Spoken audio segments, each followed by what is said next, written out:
Okay, eating my ice cream, but this is like out of S&Q mode now and you guys can hear me pretty clear. Hey everyone, welcome back to my channel. If you're here, you're probably wondering why is my Sony ZV-1F shooting in slow motion and you're confused as hell. So this is a common question that I have seen all over the internet and also on my videos that I usually post about the Sony ZV-1F, or honestly, even if I don't post about the Sony ZV-1F, I have so many people who just come under there and say, please help, my, Sony ZV-1F is shooting in S&Q. What does that mean? How do I get out of there? So anyway, we're gonna dive more into that in this video, so stay tuned.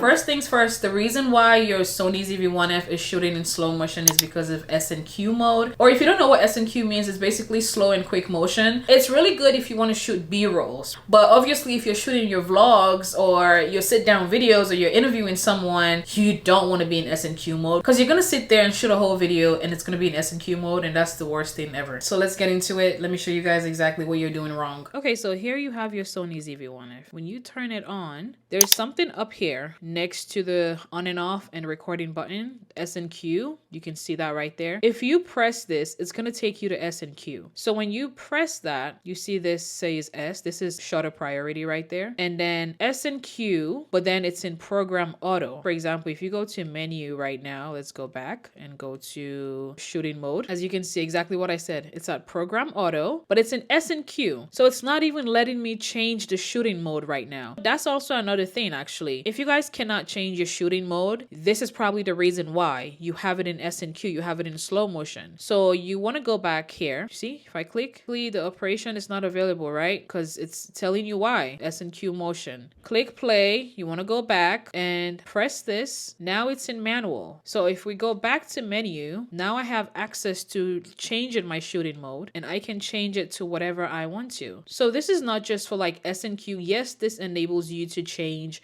from like regular video recording to S&Q, but you can also change from you recording in manual to you recording in intelligence auto. So, with manual, we all know you have to change your ISO, your shutter speed and all that. So you can use this to also change stuff like that. So this is literally the problem that you guys are having. Another thing I want to show you guys is when you put this in S&Q mode, you guys can see that I don't have access to the shoot mode, but you do have the shoot mode now for S&Q. So if we click that, you have program auto, you have the same shooting modes, basically aperture priority, you have shutter priority, and we have manual intelligence auto right there. So you still have access to change your shoot modes. If you want to get out of S&Q mode, which enables you to like have access to the regular shoot modes that you have for like regular video that's not slow motion, all you gotta do is let's go back over here, press this, and now I have it at intelligence auto. You could see like the S&Q, but now you don't see that. S&Q is really fantastic if you want to create like slow motion and quick motion footage, but if that's not your goal, again, you're going to be really confused and stressed out and frustrated. That's the thing, more so frustrated. One tip I want to give to you guys, do not ever sit down and record not even a 5 minutes, because that still takes out of your time. But the worst thing you don't want to do is record a long video. You don't want to record a 20, 30, 1 hour long video, and then now it's time for you to edit the video and you find out the video was recorded in S&Q. That's like one of the most frustrating things anyone can go through. So before you click record for like the main video that you want to do, click record and do like a test video. This is not even just like to test if it's in slow motion S&Q mode. You also just want to make sure the quality of your video is exactly where you want it to be. You want to make sure your ISO is right, your shutter speed is right. You want to make sure everything all around is right before you sit down and record a whole video for whatever your topic is gonna be. So to recap, if your Sony ZV-1F is shooting in slow motion, that's because you have it in S&Q mode, and all you have to do is just change it and you're good to go. If you guys found this video helpful, make sure you go ahead and give me a thumbs up and also subscribe to my channel for more tips and tricks. If you have any more questions and any help you need with your Sony ZV-1F, make sure you guys leave down in the comment section and I will get back to you guys on that with a video. Thanks for watching and happy shooting. Love you guys. I'll see you guys in my next video. Bye.